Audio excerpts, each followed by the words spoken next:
It's time to duel!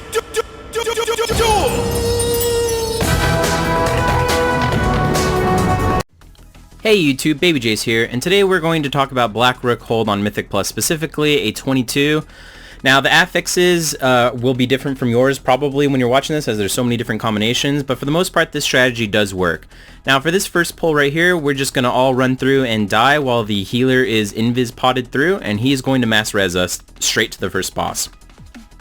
Now, when you are deciding on what comp to bring to this instance, a melee are very bad. You want to bring as many range as you can because there's archers that are before the second boss, and they basically just eat melee alive while they do nothing to range. So if you have the option to bring 3 range DPS, that is what you want to do. Melee are just really bad on this instance, not to mention the bats.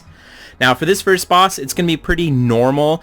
There's not really too much different on this boss. The only thing that I would say is different is that most people don't root and add in the intermission phase, and this is like free damage you get to do to the boss, so make sure you do that. I mean, it's just free damage, right? Like, who doesn't like free damage? You just tunnel into the boss, he doesn't do anything, your healer gets the DPS, everyone just sits there, there's no movement. So make sure you pick out which ad beforehand you want to be the invis ad, and just not invis, the rooted ad, and you just root it, and you don't even have to deal with it until he hits 15%. Now the one way a lot of people throw on this key is they just die to his burst. It does a lot of damage. Just use something. I mean, why wouldn't you?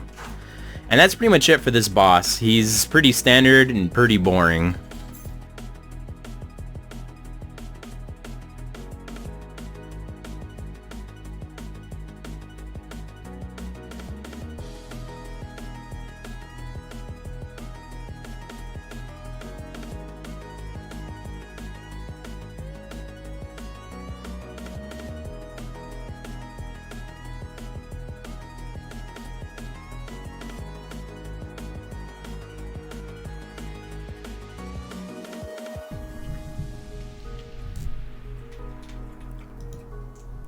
Okay, so for this pull, you're just gonna either you wanna be on the same page basically. You either everyone goes up and kills the ads up here, right here where there's like a shit ton of spiders, or you pull all of them and then go back down and kill them down there. One or the other, it doesn't matter. You just need to pick one. Because it's explosive, we chose to go up, but I mean, you could do either one. It really doesn't matter. You just have to be on the same page. Now, if you're going to go up and go back down, I recommend a Sky Step potion. They're going to be pretty valuable for that specific pull, but really, it doesn't matter. Make sure that you pull this spider right here, and you can kill all the little spiders around it if it's not bolstering or sanguine or whatever. It doesn't matter. I mean, like I said, different affixes are going to change things a little bit, but I mean, for the most part, it stays the same. Now, you will also have noticed I mentioned, or I did not mention, lust at all on the previous boss, and that is because you want to save it for the next pull. Especially since this is a fortified key, there's really no reason to lust that first boss. It's easy, it dies fast anyways, and this hallway is really what can make or break your run. It's not an easy hallway, and there's a lot that can kill you. So we are just going to finish off this big spider boy, and then once we've finished him off, we are going up and going to do one big giant pull.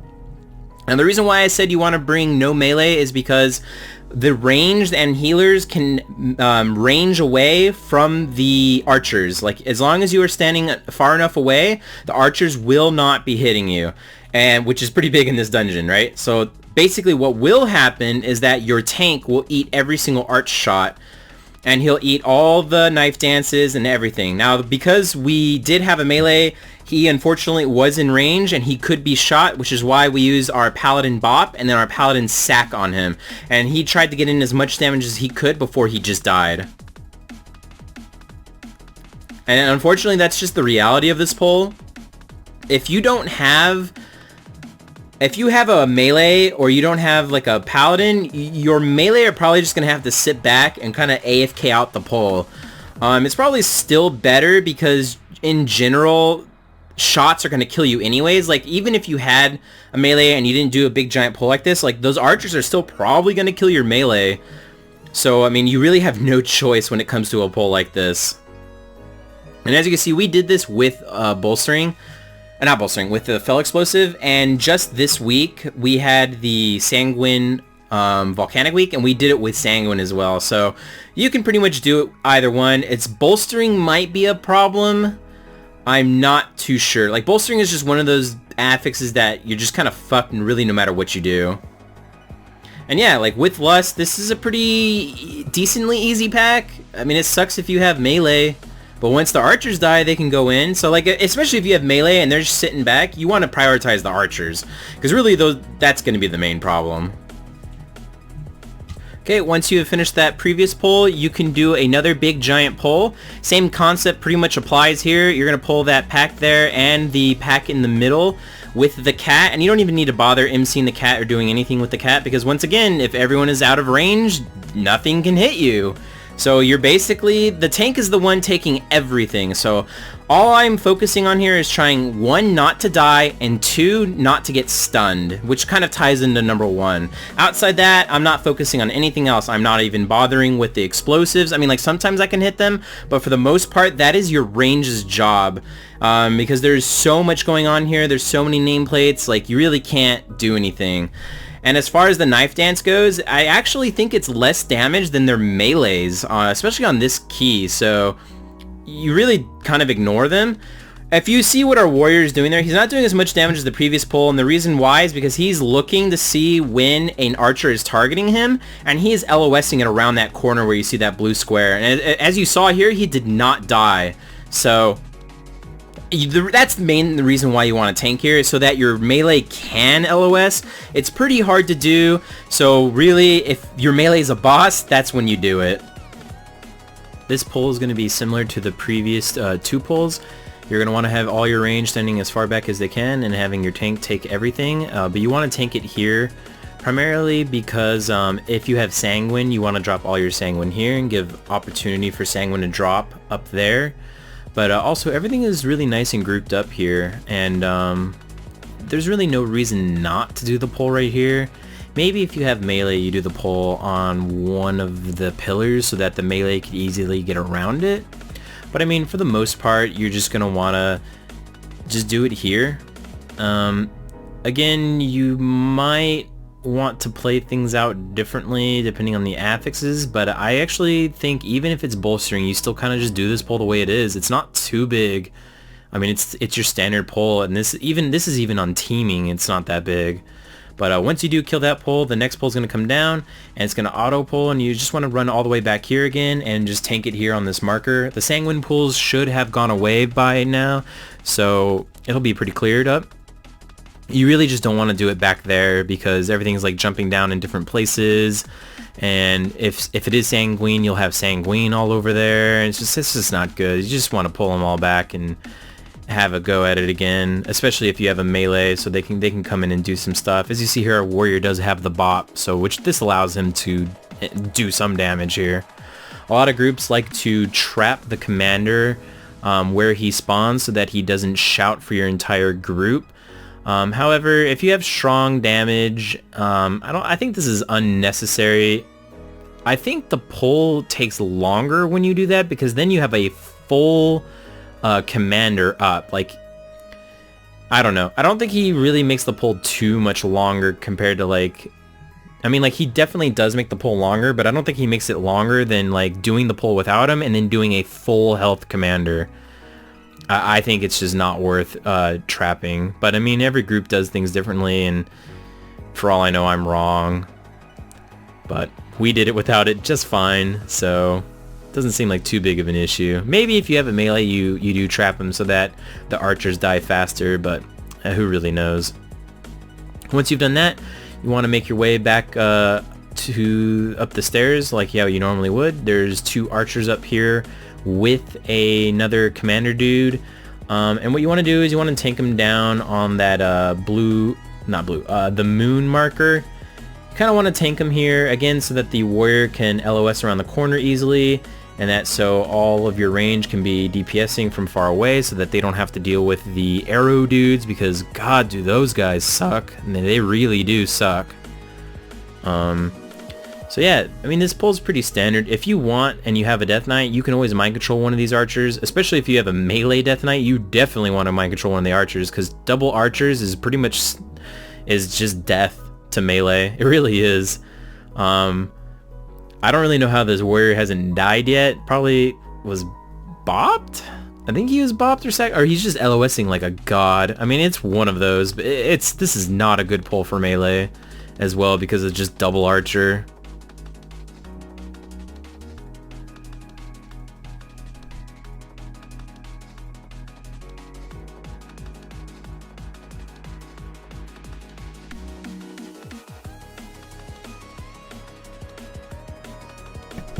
Okay, so this boss is probably the hardest boss in here. It's very easy to wipe on this boss, especially on higher keys. You cannot be stacked as ranged. If you get more than one person with a glaive, you're probably wiping, like straight up you're wiping.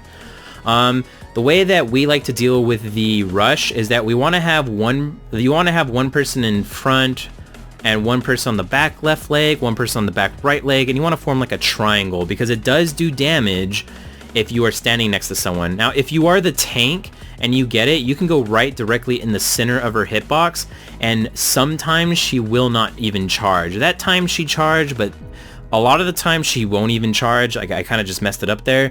But as you see there, we did a small little Triforce thing around her, making sure none of us were stacked on each other, and she didn't split damage, which is something that really kills a lot of people. Now, we're going to have a druid root the mob on the other side of that gate so that you don't even have to deal with him, and then you just grip or interrupt them in, don't let him get cast off, and just mostly prioritize the boss. You don't want to prioritize the ad because it's a waste of damage. You just want to slowly cleave it while interrupting it. Make sure in this phase you don't stop moving and you don't die because the laser will kill you very, very fast, and just keep rooting that ad so that he doesn't come out and like get you. Right there, as you saw our druid just get the laser beam, he got the laser beam right there because he was rooting the ad on the other side of the wall. Try not to worry too much about the explosives on the bottom of the ground. You can't really do much about them. And yeah, that's pretty much the key to this fight. There's nothing really too much going on. Just stay spread out and, you know, do the triangle strat on the fell rush, and hopefully your tank gets the fell rush and you don't have to worry about that. So like right here, they're gonna have like 3 people kind of spread out. Our healer does die because he was a little too close to someone, but I mean, for the most part, you guys won't die, and even if you have one death, that's like not the end of the world, so it's not that bad. Just make sure you keep rooting that guy if you are gonna be rooting him out there so that you don't have to deal with them.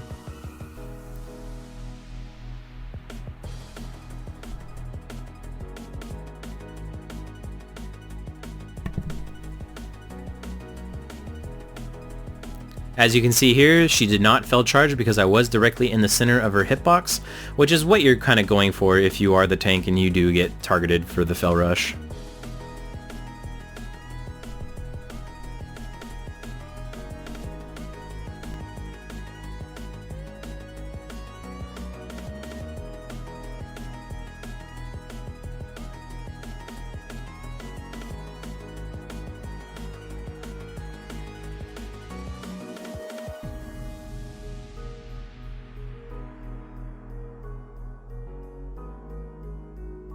Depending on your affixes, this hallway can be easy or it can be a living hell.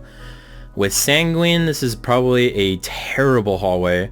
With Bolstering, it is also a terrible hallway. Teaming Explosive is not the worst. We just wanted to pull the mobs on the left side and handle them. You never want to combine the left side with anything else on like bolstering or anything, because you have mobs in here who die really, really fast compared to other mobs, and so you're gonna get very high bolstered things. Like the tricksters die very fast, and like look, the tricksters have died, and you have 2 scavengers at 60%, 50% HP. Like that's a really big problem. But other than that, you just want to kill this pull as fast as you can. If you don't have time to do this pull before the pat gets back, you would just want to be rooting them. That's what our druid is doing right now. He is rooting them so that they stop patting. You will find that druid roots are very important for dungeons just because of how good they are. Now, if you have a paladin, you can do the strat we're about to employ here. You want to bop your tank. And what this does is if you bop your tank and no one goes in, the tank will get threat on everything while not being able to be damaged. Unfortunately, our paladin did it like a second late, and he did get tapped. by one of the mobs and he died. So right here, we're pretty much going to wipe it because we fucked up. But if you don't mess this pull up, it's a very easy pull to do. All you do is just keep kiting them back slowly so that you're LOSing a lot of the fell explosives. And yeah, I know we fucked it up here, but like this is a pretty... You're going to be doing a lot of bop strats if you do run with the paladin. Like bopping the tank and then having him run in is like a very common strategy, and it's very, very good. But since we did mess that up, we're just going to do a small pull here. Well, smallish. I am going to run through here and grab this first pack and then bring him to the next pack. But I'm not going to do like the entire hallway like I was doing previously. And yeah, pretty much for this, you just want to AoE as much as you can. You want to kill shit. Make sure you only stun the guys after they finish their cast. You don't want to stun them before the cast finishes because then they're just going to cast again. That's kind of like the key to this. These guys really do suck. So like if you're a tank who can't live, just kite. Like there's no reason why you can't kite. Like I'm kiting right here because I know that they're going to fuck me up. And I want to grab more of these little scavenger dudes. Because we did fuck up like the big giant pull everything at once strategy. And again, I'm kiting because that cleave thing just owns. And if you're kiting, you just don't get hit by it. You just have to be a decent distance away from them and you won't get hit by them.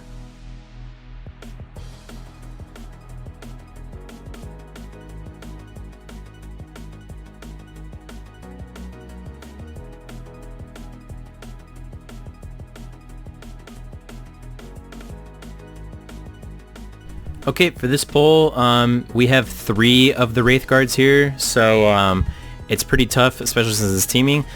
But just in general, on Fortified, it's a hard pull. So what you want to do here is you want to group them all up. You want to get as much threat as you can, and then when you start running out of CDs as the tank, you need to just run. And I have a decent amount of cooldowns, but eventually I get to the point where I feel like I can no longer tank them and I just start kiting. And that's kind of like your role in a lot of these higher keys, is just get as much damage out as you can and then start running away. Like you just need to live so that they don't go around killing the rest of your guys. And as long as they're being slowed and shit, like they just don't do anything while they're being kited. And that's just kind of what you need to do. You just need to be able to kite, which is what I'm doing. They're being knocked back. I'm throwing D&D slows down. I'm doing the best that I can. The warrior is piercing howling or whatever it is that he has that slows, I think anyways. I could be wrong and maybe he doesn't have one, but I mean, like, look at that. I tanked for as long as I could with cooldowns, and then I didn't have cooldowns anymore and I got the fuck out of there. And that's just realistically what you need to do. It's okay if you die, if you have purg up. I don't know if I had purg up, but in general, like if you have purg up, you do want to die so that you can get the res, because you from a lot of these like big ass pulls, you do want a purgatory.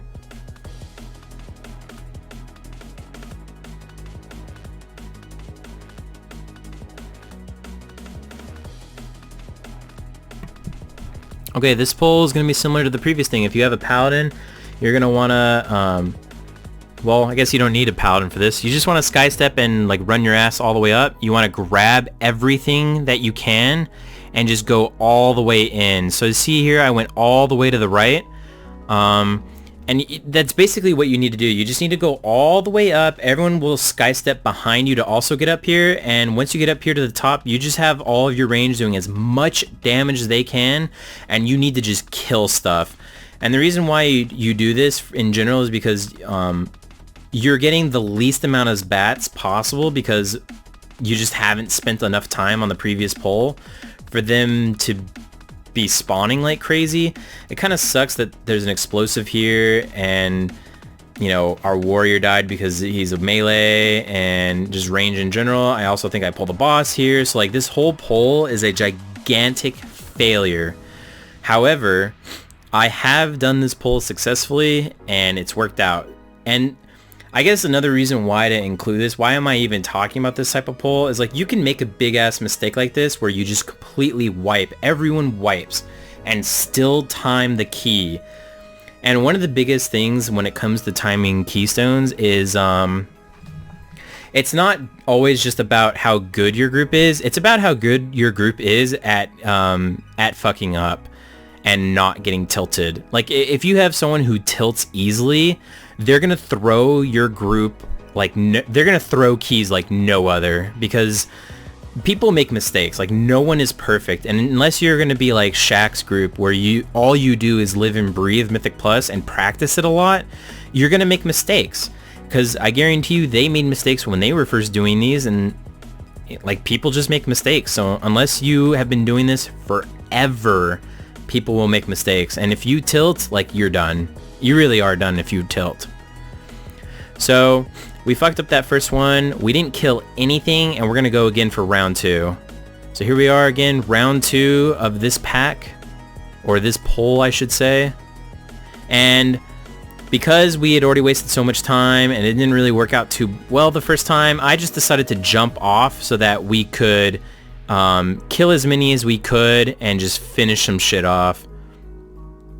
So you can see here we have like 3 guys coming in, 3 or 4? I think it's 4, but I'm not too sure.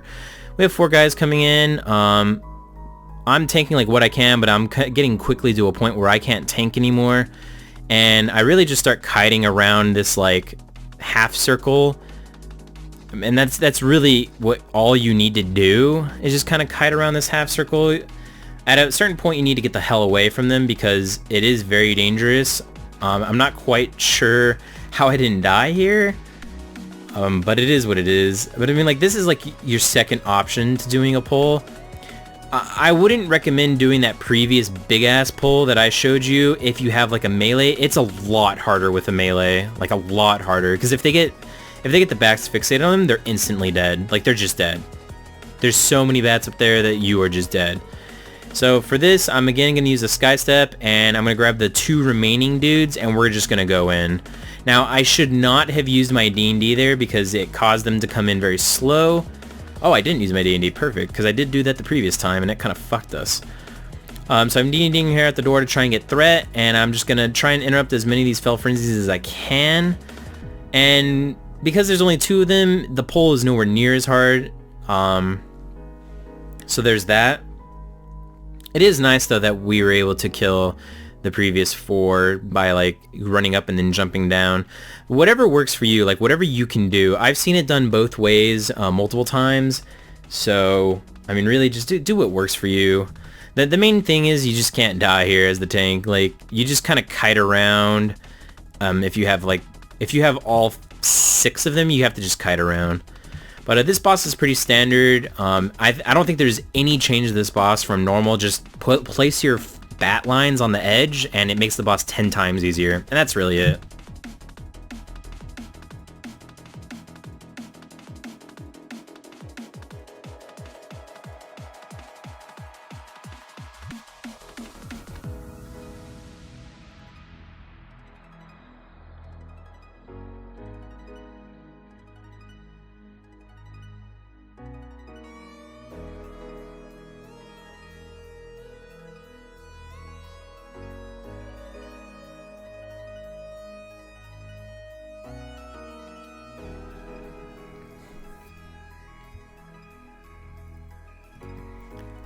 Okay, for the very last pull of trash, you're going to want to do what we attempted to do earlier, and you're going to want to get a bop from a paladin, and you're going to want to sky step through the entire portion of this, like, you know, little instance right here. And the way you want to do it is you want to just grab, like, I don't know, 6 of them, half of them, something like that. Like, you don't want to grab too many, you only want to grab a few of them. I have done pulls where I have grabbed everything, you know, from the very bottom all the way to the top. And for this, if you're a Death Knight, you want to use Agrimars and you want to use Safus. You need this movement speed for this. You can't do this pull without the movement speed. I don't believe I grabbed everything here. I'm pretty sure I only got like half of it. It doesn't seem like I got everything here, but I mean, oh, because it's teaming, that's why. I know on non-teaming weeks I have gone and grabbed everything, but on teaming it was a little harder for us, especially since we didn't have like a Warlock's permanent slow. Word of advice, for a lot of pulls, a lot of big pulls anyways, you can get away with a lot simply because if you have a warlock. Like, it's actually stupid what they can do. But yeah, maybe we wanted to play it safe here because we were so close on the timer, but whatever. I mean, it works. I have done a 23 of this, I believe, where I went and grabbed everything up there, and it was during the Sanguine week, so it's not too bad. You just have to do a lot of kiting around like I did, especially with slows. I mean, it's just something you need to do.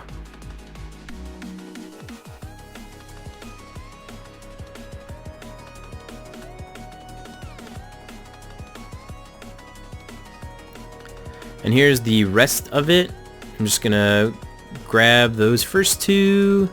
Just come on up here and grab the rest. And I think you just do this like normal. I mean, you can kite away from them if you need to.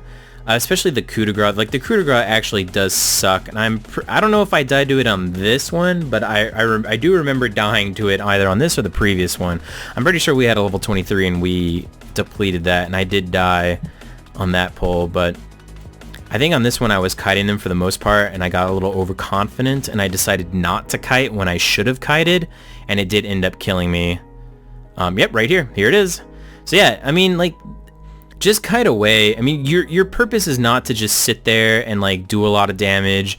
You just need to get threat and then run. And I'm pretty sure we did salvage this pull, especially like, I don't know if you're counting, but this is like the third time we fucked up this instance in a very bad way, and we were still able to recover it. So again, that whole not getting tilted thing, it starts coming into play here.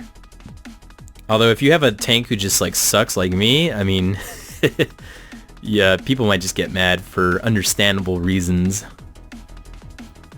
Like, if they were to get mad here, I definitely would not be blaming them. Because I did throw, like, 3 separate pulls in this instance. But the point is that we did it on time still, so imagine if you just don't fuck up those 3 times, or you just eliminate even one of them. Like, wow, that's so much time you save.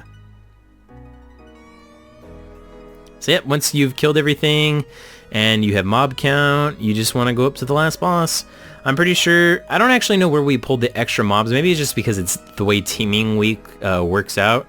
But if you don't have mob count and you have a Death Knight who has mind control the Lancer, make sure you unmind control it before the last boss, because sometimes the ad can die, and now you need to find mob count somewhere else, and that can easily just ruin an entire key, because you have to go all the way back to where the bats were spawning and kill like the 2 little gremlin dudes downstairs, which is so lame. As far as this boss goes, just make sure your tank is aware that he does a lot of damage to you in the first phase. Like, he does a lot of tank damage in that first phase. As far as where the line spawns in the middle, if you look on the sides, you can actually see where the mob is, and he will do the line straight down the middle. So right there, I just checked to see where he was, make sure that I was in a safe area to tank, and then I can just forget about the line because I know where it's going to spawn. As you see there, I almost died because he hits like a truck. Yeah, he's actually pretty scary how hard he hits. But once you've gotten past that first phase, which is not very hard, you have phase 2. Now the hardest part of phase 2 is his big Shadow Bolt volley at the beginning, and you want to blow everything on this so you don't die. You need to not die, because if you die here and the debuff goes out while you're dead, that's it. Even if you get B-res, you're not going to have the debuff, and that's it. You're screwed. And you're basically down a guy. And on high keys, you cannot be down a guy, because the Stinging Swarm needs to die ASAP. On high difficulties, the Stinging Swarm is probably going to be one of the main reasons why you wipe. See here, he died, and we B-resed him, and he took it right before the debuff went out. And because of that, he's able to help us for the rest of the fight. Imagine if he did not take that B-res. We would have been down a guy the entire fight. We probably would have depleted this key. So we are very fortunate that we were able to get him up fast. And that's basically it. The key to this fight is you just need to nuke the Stinging Swarm ASAP, and you need to bomb heals into the guy who has the Stinging Swarm on him. And that's all you can hope for. If you're a druid, you need to go bear form. If you have any other type of defensive, you do need to hit them on the Stinging Swarms. They do way too much damage. Other than that, that's all I really have for this guide. A lot of people might not like the fact that I made a guide using a run where we wiped like 3 times and played really badly. But my main reason why I like the runs where we play badly is because it shows that not only, like, it shows that you can play very badly and still time a key. It really comes down to how your group takes losses. Like, if your group takes a wipe and be like, yeah, we wiped, it sucks, oh well, let's move on, you'll probably do fine. You'll do well, you know, in the long run. But if you have a group where a lot of people just tilt easily and start raging and stuff, it's not going to be good. Like, tilting is the absolute worst thing you can do in Mythic Plus. I hope you enjoyed. This is the second guide that I have made in my Mythic Plus series. Hopefully I will be able to get them all done. I hope you enjoyed. Make sure you like, subscribe, follow me on Twitter, follow me on my Twitch, and I hope you all have a great day.